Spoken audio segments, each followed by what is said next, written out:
Welcome back, New World. Sethphir here, and today we are going to take a look at what the best housing placement is for leveling. Alright, so this is a very highly requested topic that I see a lot in the comments. People are going to want to know where they should place their houses to kind of help them level up effectively, and what are some of those spots. We did a previous video on just territories in general, and maybe even looking at some of the mid, early, and late game spots, but here we'll go ahead and break it down specifically for leveling just to give you that advantage. Do keep in mind that you can always abandon these houses later at some point if you wish to do so. They're not particularly too expensive in the grand scheme of things, with the long-term goals, or gold coming in at level 60, so feel free to kind of explore with that. But a lot of these house placements do kind of feed into endgame anyways, and that endgame may depend on your server and who's raising the taxes in what region. Obviously people are gonna avoid towns with extreme taxes like the plague, and you'll just have to feel that out and figure out how that goes for you. But we will definitely focus on the leveling portion here. So let's go ahead and hop right into that. And for this, we will be using the newworld-map.com website once again. So shout out to everyone involved with that. We will have a resource link at the bottom if you want to check it out and mess around with it yourself. Feel free to do so. So without further ado, let's go ahead and hop on over. All right, so here we are on the map resource. We will go ahead and take an overall look at everything, and then we'll talk about why you would want to place your house in certain places for leveling. So first and foremost, there is that sort of structure of early, mid, and late game placement.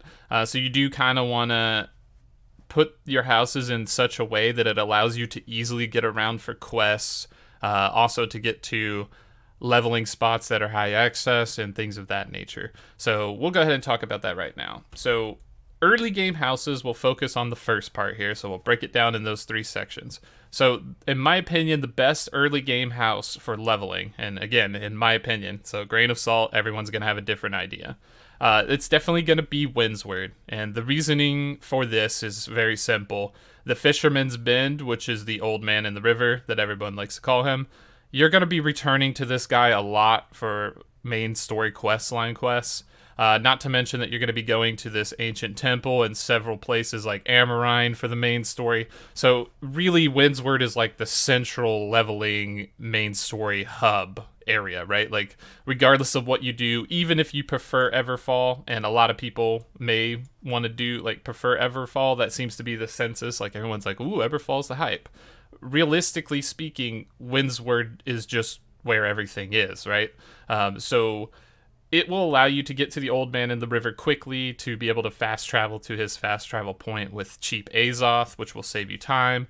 It'll also give you access to the Amarine dungeon and questline early, and some of the quest lines that make you go around in this area for the main story quests. So this is a great place to have your first house, and I would strongly recommend anyone picking this up, as well as maybe even considering setting your home here while you are sort of leveling up. You could branch that out and maybe set your home in Everfall, and then just keep your house in Windsward. That's probably a good idea. But we'll kind of go into some other structures. If you look here too, the starting towns is going to be First Light, Windsward, Monarchs, and Everfall. Windsward borders pretty much everything, right? It touches all these towns. So it will allow you to also get to Cutlass Keys quickly, Reekwater if you need to in the late game, Weaver's Fen, or not Weaver's Fen, sorry, but pretty much everything around here. And generally, Everfall kind of does touch a lot of that stuff too, but there's a reason why we would pick Windsward, and that's because of our choice in the mid game as well. So we'll go ahead and go over that here in a section. So for sure, Windsward, in my personal opinion, is the best first house that you should have, and the first town that you should have for leveling. Moving on to the second house.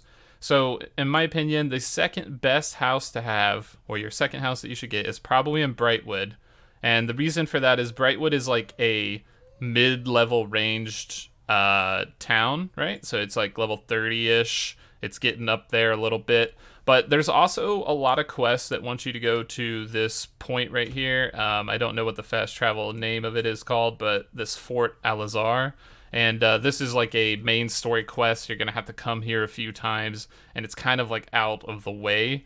But the biggest selling point for Brightwood, besides being a mid-level zone, is that it's very close to Great Cleave.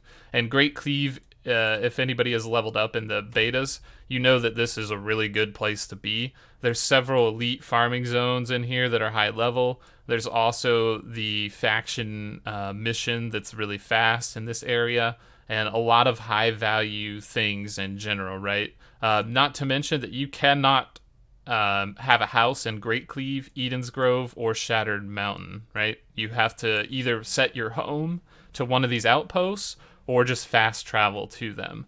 And so since these three are locked, Brightwood gives you access to Great Cleave quickly, right? So you can always like teleport to your home in Brightwood and then either walk up or just teleport fast travel really cheap to one of these outposts. So this is also the reason why you may not want Everfall as your starting town, because as you see, Brightwood is very close to Everfall, and generally when you buy a house, you probably want the surrounding areas to not also have a house in them, right? Because if I can teleport to this house, I can get to any one of these other surrounding areas pretty cheaply, right? So Windsward's touching all of this, and that's good. Brightwood is touching a lot of different aspects, right? Like it's touching Ebonscale, it's touching Weaver's Fin, another mid-level zone. It's touching Everfall if I really need to go there from a different angle. And then more importantly, it's touching Great Cleave, which is, you know, just a fantastic place that you're going to need to go for leveling post like 40. And you're also going to need to go there for your legendary quest line if you choose to do that, for the weapons and things of that nature. So that's another great reason why you would want to go there. So we'll jump into the last one here, which is going to go ahead and be your late game sort of leveling area.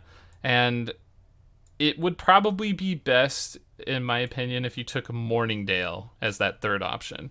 And the reason that you would want to take Mourningdale is because of this really good farm location over here, Scorpius. It's like 50 elites. A lot of people go here to level, a lot of people. So that's definitely a really good spot to go. Not to mention that there are tons of level 45 portals in Mourningdale, which seem to be some of the higher level portals in the game.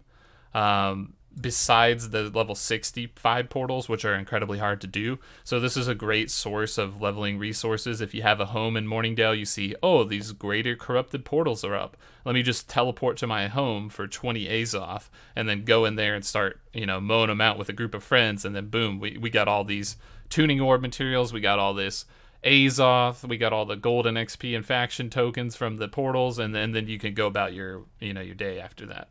Another great sell for this is that it's close to the Restless Shore dungeon, which so you could basically teleport to your Mourningdale place and then, you know, fast travel to this little point down here, Shrine of Sisyphos. Oh man, I butchered that one. I'm not even ever going to try to say that again. But it basically gets you to a level 45 dungeon, the Depths, which is critical for the storyline. It's also a really nice dungeon for leveling. So this is going to be a great place to go for that. And again, that general theme, we want our house to kind of touch a lot of places that we don't have access to. And this will give you access to Eden's Grove, which is also another nice area. So you can get over here relatively quickly, especially to the northern part and the area where Garden of Genesis is. So as you're leading into there, you can get to this level 50, you know, 50, what are they called? The wood, Angry Earth, that's right. This area where you can farm a lot of these guys, which is really nice. So it just kind of makes Mourningdale an overall great zone.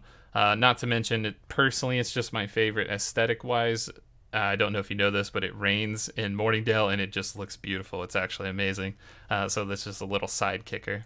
So yeah, to summarize, that's basically it. I think the best houses for leveling is having one at Windsward, having one at Brightwood, and then having one at Mourningdale, and that's going to cover the whole map. As time goes on, you may want to consider shifting one of your houses into Reekwater, as it is the best in-game zone. that you can at least make a house in, since it does have, sirens and Lazarus and all that good stuff. So make sure you keep note of that and kind of adjust your plan accordingly. Or if, one of these towns is taken over by the opposing faction who decided to set all the taxes to extreme, there's nothing you can do about that. So just kind of avoid that and choose your best location after that, so you can get a kind of a fallback. All right, thanks for your time, everyone, and I hope you enjoyed this video. If you found it helpful at all, make sure to subscribe, hit the bell, all that good stuff, and we will catch you in the next video. Thanks for watching.